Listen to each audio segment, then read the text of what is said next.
صل على محمد وآل محمد.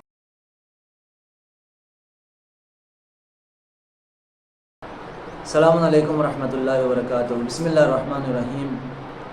قال رسول اللہ صلی اللہ علیہ وسلم اذل الناس من اہان الناس. پیغمبر اکرم کی مشہور اور معروف حدیث ہے کہ لوگوں میں سب سے زیادہ ذلیل وہی ہے جو لوگوں کی توہین کرتا ہے، لوگوں کو حقیر سمجھتا ہے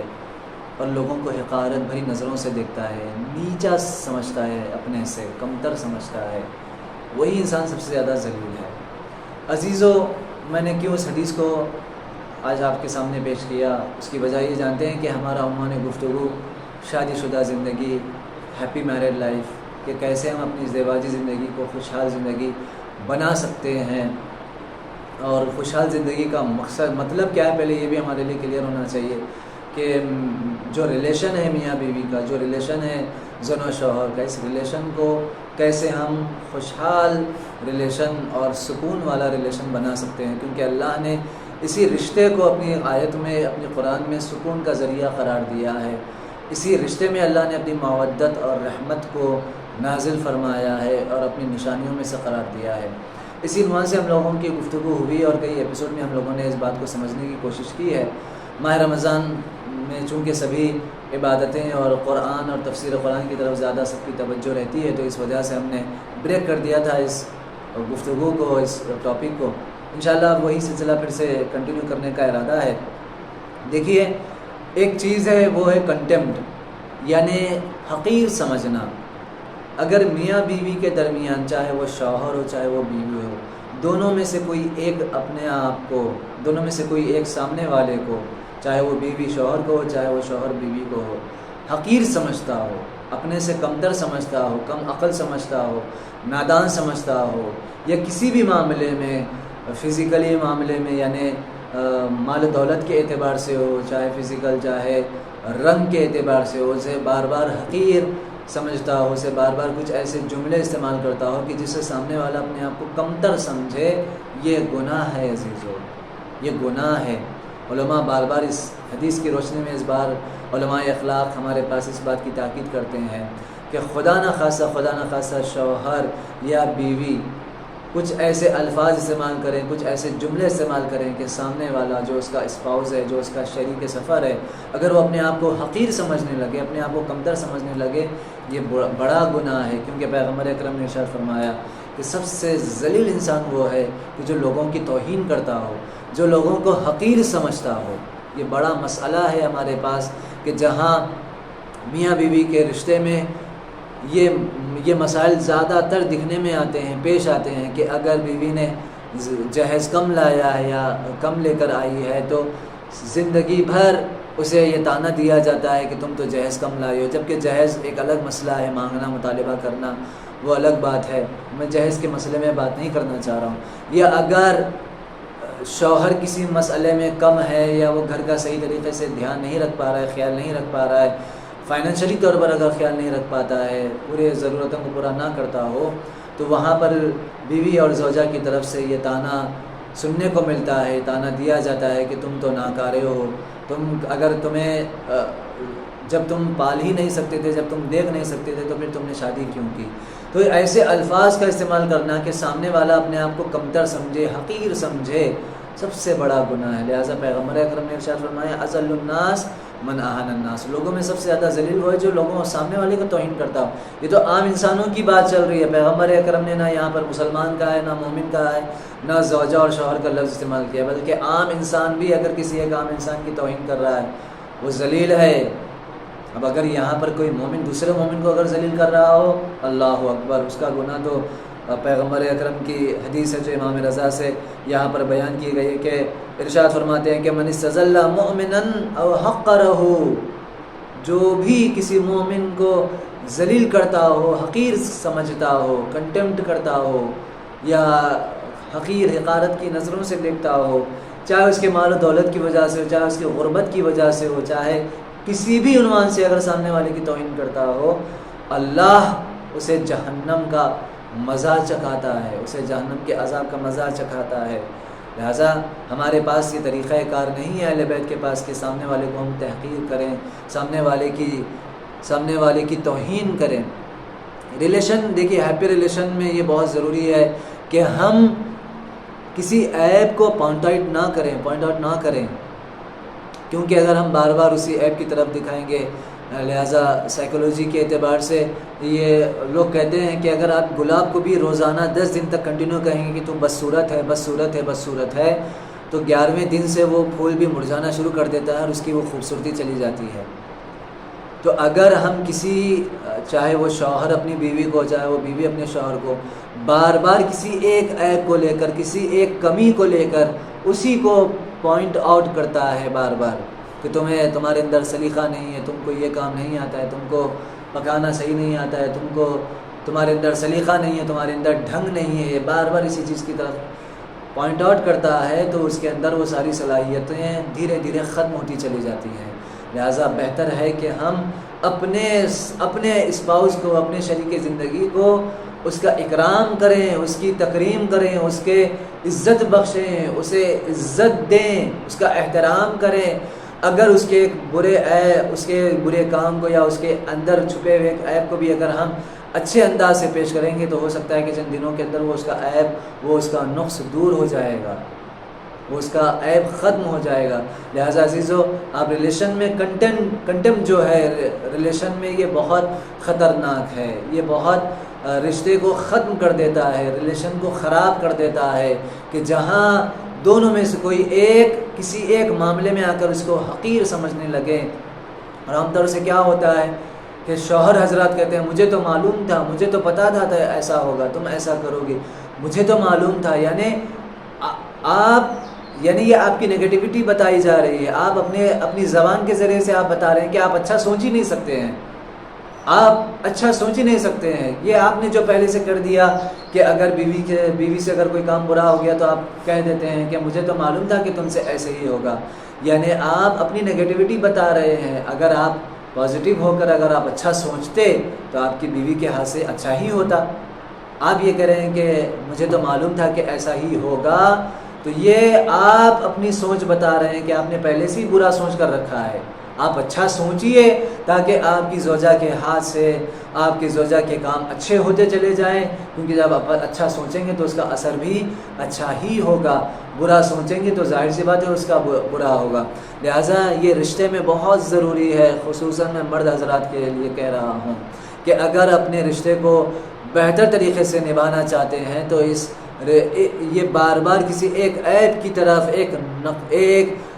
کمی کی طرف بار بار اسی کو دہراتے جانا، وہ سامنے والے کی عزت اور تکریم تو دور ہوتی ہی چلی جاتی ہے، اس کے اندر اور دوسرے عیب اور دوسرے کمیاں شروع ہونا شروع ہو جاتی ہیں، اس کے اندر اور عیب اس میں پیدا ہو جاتے ہیں۔ لہٰذا عزیزو، قرآن نے بھی ہمیں 12 جگہوں پر کہا ہے، سورہ حجرات کی آیت نمبر 11 میں بھی کہا ہے وَلَا تَنَابَزُوا بِالْأَلْقَابِ بِئْسَ الْاسْمُ الْفُسُوقُ بَعْدَ الْإِيمَانِ، کہ برے ناموں سے مت پکارو۔ عام طور سے جو رشتہ داریاں ہوتی ہیں، جو سسرال ہوتا ہے، ساس ہو، زیادہ تر ساس حضرات جو ہیں وہ کیا کرتی ہیں کہ کچھ نہ کچھ نام رکھ دیتی ہیں اپنے، یہ تو لیٹ لطیف ہے، اگر کہیں تیار ہونے کی بات آتی ہے تو یہ تو لیٹ لطیف ہے، یعنی پہلے سے ہی کچھ نام رکھ دیا، یہ تو بھگڑ قسم کی ہے، اسے تو صحیح سے صاف صفائی نہیں آتی، اسے تو صحیح سے کھانا اور پکوان کرنا نہیں آتا، یہ پہلے سے جو نام رکھ دیے جاتے ہیں۔ قرآن کہہ رہا ہے ایسے نام بھی تمہیں نہیں رکھنا ہے، کیونکہ اگر تم نے ایسے نام رکھنا شروع کر دیے تو یہ ایمان لانے کے بعد بہت بری چیز ہے، ایمان لانے کے بعد اس طریقے سے کام نہیں کرنا چاہیے۔ تو ایک عام انسان کی اللہ توہین کو برداشت نہیں کر رہا ہے، تو ایک مومن اور مومنہ کی توہین کو اللہ کیسے برداشت کرے گا؟ لہٰذا کنٹیمپٹ ان ریلیشن شپ ہانیکارک ہے۔ تحقیر کرنا، سامنے والے کو نیچا دکھانا اور سامنے والے کو کم سمجھنا، عام طور سے دیکھیے 2 ہی چیزوں میں ہوتا ہے،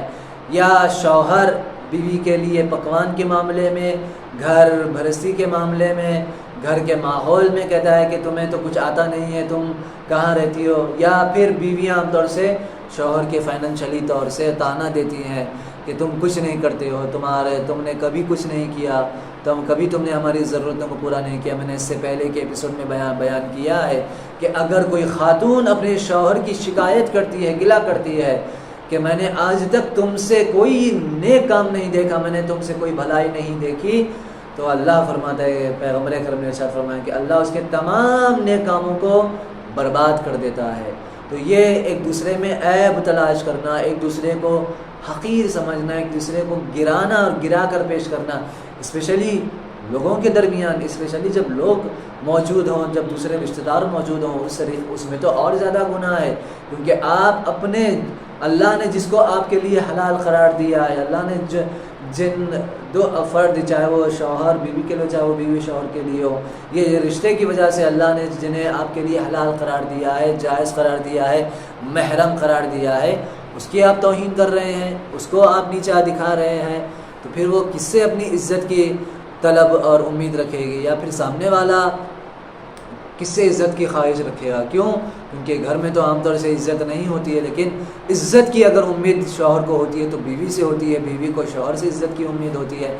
کون اس دنیا میں کمپلیٹ ہے عزیزو؟ کون اس دنیا میں مکمل اور 100% کوئی دعویٰ کرے کہ میں کمپلیٹ ہوں، میں مکمل ہوں، 100% میرے اندر ساری خوبیاں پائی جاتی ہیں؟ کوئی نہیں ہے سوائے 14 معصومین کے۔ اس دنیا میں کوئی مکمل طریقے سے نہ پاک ہے، نہ پاکیزہ ہے، نہ کسی کے اندر ساری خوبیاں پائی جاتی ہیں۔ لہٰذا اب ہمیں یہ دیکھنا ہے کہ اگر سامنے والے کے اندر یہ کمی ہے تو اس کی بہت ساری اچھائیاں بھی تو ہیں، تو میں ان اچھائیوں کی اس کی تعریف کروں۔ الحمدللہ میں بار بار کہوں کہ تمہارے اندر یہ خوبیاں پائی جاتی ہیں، یہ ایک چھوٹی سی کمی ہے، انشاءاللہ اس کمی کو دور کرنے کی کوشش کرو۔ یا بیوی اپنے شوہر کے لیے کہے کہ الحمدللہ آپ میں نے دوسروں میں یہ سارے برائیاں دیکھی ہیں، آپ کے اندر یہ برائی نہیں پائی جاتی، آپ کے اندر یہ کمی نہیں پائی جاتی ہے۔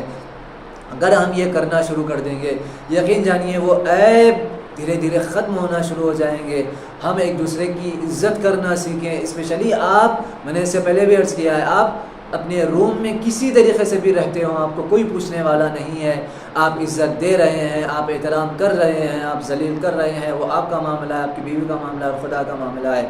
لیکن جب پبلک میں ہوں، جب کچھ اور رشتہ دار موجود ہوں، جب آپ لوگوں کے درمیان ہوں، جب آپ رشتہ داروں کے درمیان ہوں، تو وہاں پر ہماری رسپانسبلٹی زیادہ ہو جاتی ہے کہ ہم ایسے میں اپنے سامنے والے یعنی شریک زندگی کی اور زیادہ اہمیت دیں، کچھ ایسے الفاظ استعمال نہ کریں کہ وہ جہاں پر اس کی بے عزتی ہو رہی ہو، جہاں پر اس کو تحقیر کیا جا رہا ہو، اس کی توہین کی جا رہی ہو۔ لوگ کہیں گے دیکھو شوہر بھی بے عزتی کر رہا ہے تو دوسرے بھی کہیں گے، جب شوہر عزت نہیں کر رہا ہے تو دوسرے کیوں عزت دیں، دوسرے کیوں عزت دیں گے؟ یا بیوی اگر بے عزت کر رہی ہو اپنے شوہر کو لوگوں کے درمیان، تو دوسرے بھی پھر بڑے ہو جائیں گے، دیکھو بیوی عزت نہیں دے رہی ہے تو ہم کیوں عزت دیں؟ تو عزیزو، میں اسپیشلی کپلز جو میرڈ کپل ہیں، جن کی شادیاں ہو رہی ہیں یا جن کی تازی شادیاں ہوئی ہیں، اس بات کا خیال رکھیں کہ کبھی بھی کسی بھی معاملے میں بے عزت نہ کریں، بے عزت نہ کریں، اور بیٹھ کر اپنے اندر جو عیب پائے جاتے ہیں، اپنے اندر جو کمیاں پائی جاتی ہیں، اس کو سلجھانے کی کوشش کریں، اسے زیادہ اور الجھائیں نہ۔ اور اسپیشلی جب لوگوں کے درمیان ہو، جب فیملی گیدرنگ ہو، جب لوگوں کے درمیان موجود ہوں، تو اس میں اور ہماری زیادہ ذمہ داری بن جاتی ہے کہ ہم ایک دوسرے کے لیے کیا الفاظ استعمال کر رہے ہیں۔ مذاق ایک الگ چیز ہے، توہین ایک الگ چیز ہے۔ مذاق وہ ہے کہ جس سے سامنے والا خوش ہو، توہین وہ ہے کہ جہاں سامنے والا تکلیف ہو اور وہ اندر سے ٹوٹ جائے۔ لہٰذا مذاق کے نام پر آپ توہین کسی کی بھی نہیں کر سکتے، مذاق کے نام پر آپ کسی کا مذاق نہیں اڑا سکتے، تمسخر نہیں کر سکتے، استہزاء اسلام نے اجازت نہیں دی ہے، کسی کا مذاق اڑانا اسلام نے اجازت نہیں دیا ہے۔ لہٰذا خداوند علم سے ہم سب کی یہی دعا ہونا چاہیے کہ جب پیغمبر اکرم نے ارشاد فرمایا کہ ایک عام انسان کی بھی ہم توہین نہیں کر سکتے ہیں، تو پھر مومن کی توہین تو بہت اللہ نے عذاب معین کر دیا۔ اور اگر وہ مومن یا مومنہ اگر رشتہ ازدواج میں ہو، ایک دوسرے کے لیے ہم میاں بیوی کا رشتہ رکھتے ہوں، تو اللہ نے کہا ہے کہ میں نے تمہارے رشتے میں محبت رکھی ہے، میں نے تمہارے رشتے میں احترام رکھا ہے، میں نے تمہارے رشتے میں عزت رکھی ہے۔ تو اب ان دونوں کی ذمہ داری بن جاتی ہے کہ اس عزت کو، اس رشتے کو باقی رکھیں، ایک دوسرے کی توہین نہ کریں، ایک دوسرے کا مذاق نہ اڑائیں، اسپیشلی جب لوگوں کے درمیان موجود ہوں، جب فیملی کے درمیان موجود ہوں، کیونکہ حدیث موجود ہے ہمارے پاس کہ دوسرے کا مذاق نہیں اڑانا چاہیے، ایک دوسرے کی عزت کا خیال کرنا چاہیے۔ خداوند عالم سے دعا کہ خدایا ہم سب کو ایک دوسرے کی عزت کا خیال کرنے کی توفیق عنایت فرمائے۔ والسلام علیکم ورحمۃ اللہ وبرکاتہ۔